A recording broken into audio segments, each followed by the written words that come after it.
The rift between motorists and boda operators is widening. Reports of vehicles being torched following accidents, along with assaults and property losses, have left many motorists deeply concerned for their safety. And as Franklin Wallah now reports, calls are growing for the government to step in and curb this rising lawlessness by enforcing stricter regulation of the boda sector.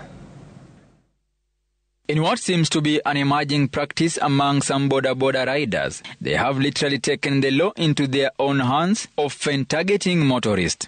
The lawlessness in the sector has come at a heavy cost for some road users.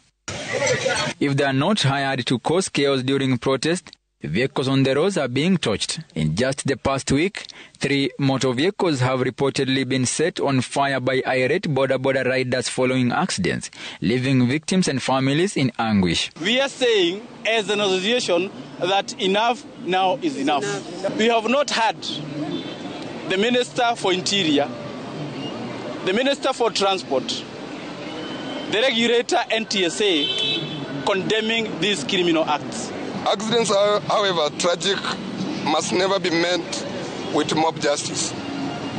Kenya is a country governed by laws and established institutions to deal with such cases. Resorting to arson and violence is anarchy. In Vihiga, for example, a matatu was allegedly set on fire by riders operating in Luanda. It later emerged that the vehicle destroyed was actually an investment earned through hard work. Incidents like this continue to occur, and in other cases, some riders have been linked to petty and violent crimes. Their mobility also makes bodas a common means to flee crime scene. However, police note that the boda sector can also serve as a valuable source of intelligence. The chairman of the Boda Association of Kenya has expressed concern over the growing lawlessness within the industry. We urge the Cabinet Secretary for Interior, the Inspector General of Police and the county governments to put boda operators under stricter regulations and to weed out criminal elements hiding behind the sector.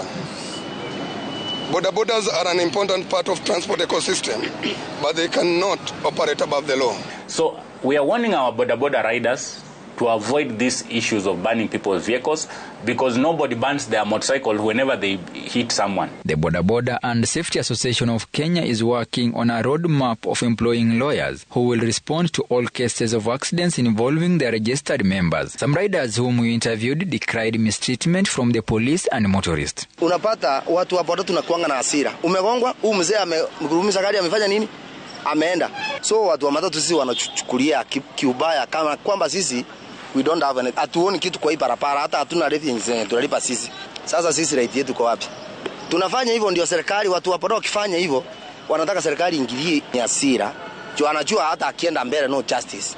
Wasikue quick kuchoma gari. Msikue na temper sana. You don't rush into things. Ama askari wa traffic wakue guided kujua kuhandle mtu wa boda ni mtu kama mtu wa gari. Kwa sababu wanasema hatupati haki nini. So we are teaming up with the team of lawyers. We are entering into a memorandum of understanding for them to provide these services to our members for free. There have been efforts to regulate the industry with little fruits to show off. IG should put a crackdown to these criminals that are operating and jumping around and going scot-free, to make sure that everybody that was there is arrested.